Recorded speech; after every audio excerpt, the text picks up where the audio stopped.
The Winnipeg Jets have made multiple moves, including one that is very interesting, is they have acquired a new goaltender. So we're going to break that down as well as discuss a Logan Stanley update. We have some things on that front as well. We're going to discuss the schedule looking ahead for the Winnipeg Jets as they continue to make history across the NHL. Stay tuned for all that in this episode. But before we get to it, quick reminder, hit that subscribe button. If you're a part of the 70% who aren't subscribed and you're enjoying the daily Jets and NHL content, this is the place to be. We're going to be pumping out Jets content every day, all season long. Stay tuned for all that. But Darius, there's some things going on. The Jets obviously won again yesterday. We had a video covering it. And again, they're at the point now where they're making NHL history. Their record's 15-1. Everything is looking great, but they've made some moves now and they acquired a bit of an interesting player here. It is a goaltender, and we're going to dive into that as well as discuss, of course, Logan Stanley. But you can see this here. The Winnipeg Jets have claimed goaltender Kaapo Kähkönen off of waivers and loaned him to the Manitoba Moose. The Jets have also placed Logan Stanley on the injured reserve retroactive to November 9th. And of course, for injured reserve, he has to be gone a week. So, 3 more days from today. So on Saturday. So a few things to go over here. Let's focus on Kaapo Kähkönen to start, Darius. It's an interesting one. And again, currently the Jets have they have solid goaltending. Of course, the best goalie in the NHL, probably the most reliable one in terms of games played in Connor Hellebuyck. But they also have Eric Comrie, who's off to a very solid start. He is 3-0.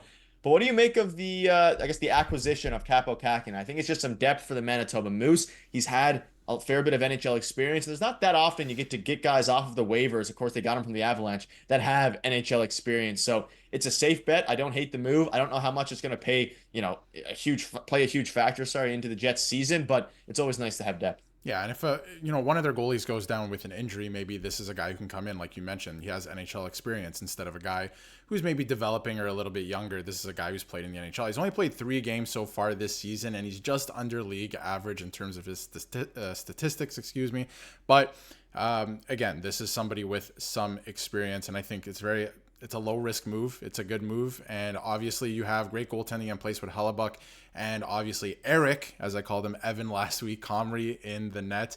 But if one of them goes down, I think this is a great backup option, but obviously you hope that isn't the case. But this is just, backup insurance as the season goes along for the Winnipeg Jets. I don't see a problem with this move. I think it's good depth insurance.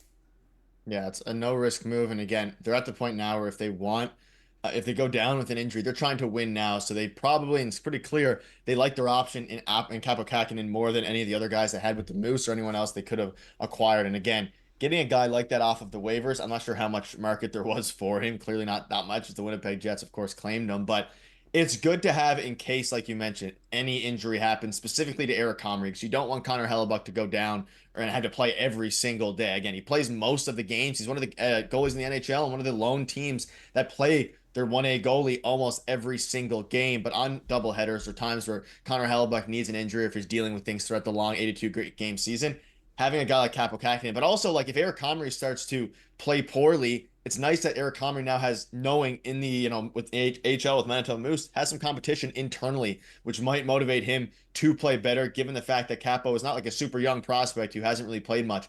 He's proven that he can be a fairly decent, valuable NHL goalie. So I think it has some interesting correlation there. But Logan Stanley as well. There's another move that they made, and they placed Logan Stanley on the injured reserve. And this one's interesting because the last game that Logan Stanley played was the game that snapped Connor Hellebuyck's shutout streak, and it was all fans were up in arms about it. He took a very bad penalty, which led to a goal with about 2 minutes left.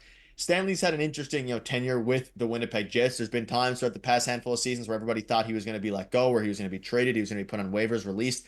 And then he has some games where it's like, okay, he plays, fairly well. He does his job. He's obviously massive, and he's not great moving with the puck. He's not great moving the puck by any means, but he has his role. And when he plays within that role and doesn't try to do too much, he's solid. But when he's starting to take so many penalties, things start to unravel for him. Yeah, unfortunately, the last time we saw Logan Stanley in a game, he made a mistake, and obviously now on the IR, which is retroactive, so he should be back soon. It doesn't mean he's going to be back on Saturday, but he could be back as soon as Saturday. And again, like you said, I mean, this is a guy who, sometimes you see glimpses of brilliance, and he's a great player, and he can be a great asset for the Winnipeg Jets, and sometimes he's making mistakes.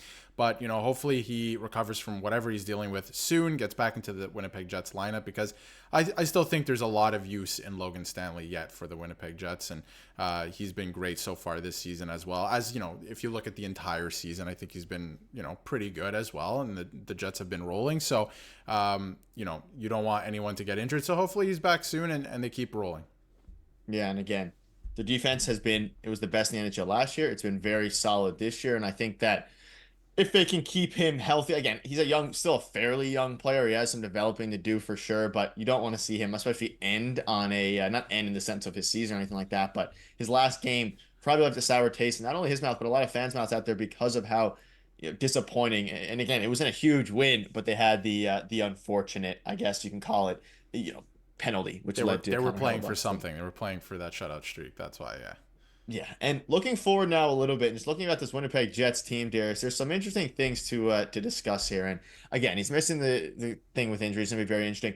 But they have an upcoming road trip, and there's some interesting things to discuss here. They beat the New York Rangers, which is obviously was a huge accomplishment in itself, an accomplishment in the sense of, the fans out there, and we've been on record saying it that we think the Jets can be and will continue to be one of the best teams in the NHL. But they're finally getting a big test now, and it's not going to get any easier. They played the Rangers. Now they play the Tampa Bay Lightning, who are third in the Atlantic. And then you're playing the Panthers in back-to-back games, albeit not back-to-back nights, but back-to-back games. And they're leading the Atlantic. They've been one of the best teams in the NHL.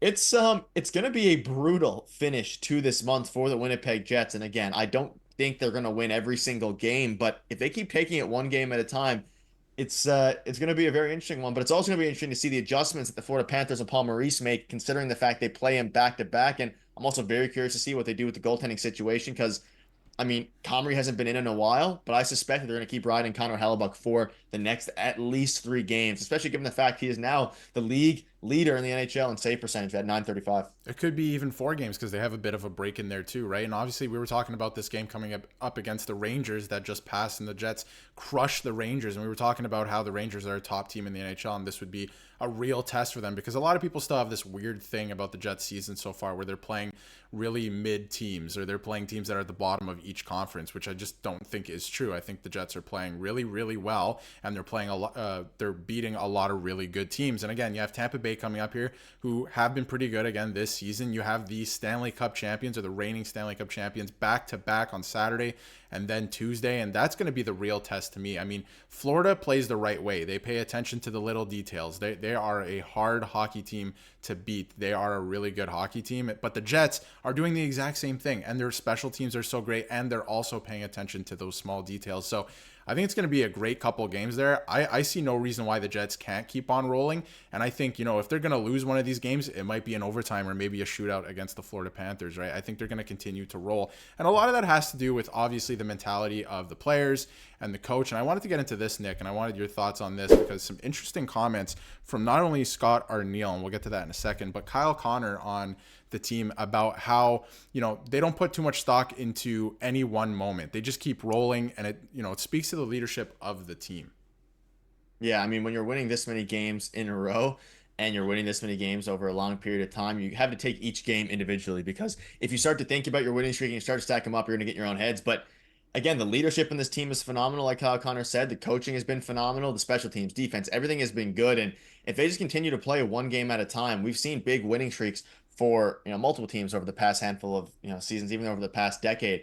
Boston Bruins, obviously, one of the teams that comes to mind, but you can see Scott Arniel here. You would never have drawn it up this way. We talked about it at the start of the season. Banking points in a tough division in a tough Western Conference. Certainly, the guys have earned every inch of it. This league is about pressure, and when you're good at it, you can make it hard on the opposition. That's something that we've talked about before. Like when you're putting pressure on the other team, the other teams know that you're the best team in the NHL, and you have to take a lead early if you're the opposing team. We saw it last night. Goals are going to be hard to come by. We saw a player yesterday miss a wide open net against the Winnipeg Jets because of the pressure they're facing. All those things are going to continue to happen, and it's all working in the Jets' favor. Yeah, it is. And hockey is a lot mental. It's way more mental than I think people give it credit for. And the Jets are dominating, I think, the mental aspect of the game right now. Just, not even with their opponents. I think their opponents are honestly scared to play them at this point in time because of the way they're playing. But they buckle in and they get ready for each game and they take it one game at a time. And I keep saying it. If one line's not going that night, the rest of the team is going that night. They're going to find a way to get it done. And if they can't score, they're going to win a game 1-0 against Colorado last week, right? They're just finding ways to win. The special teams are going. It's been fantastic so far, and I think it speaks to the leadership of the team, not only just of the team and the captains and all that, but the coaching staff, right? I think they've done a great job so far this year, and I think they're really playing off of each other as well. So it's been a great ride for Winnipeg Jets fans so far, and I don't see them slowing down anytime soon. I think there's going to be a couple really good games coming up, and again, they're going to be close, and maybe the Jets might lose one, but I don't think they're going to get blown out or anything like that. I think they're playing really, really well right now, and they seem really dialed in. Yeah, let us know down below what your thoughts are on all of this. A lot of stuff is happening surrounding the Winnipeg Jets. I'll keep you up to date with all the news. So make sure to hit the subscribe button, and we'll see you guys later.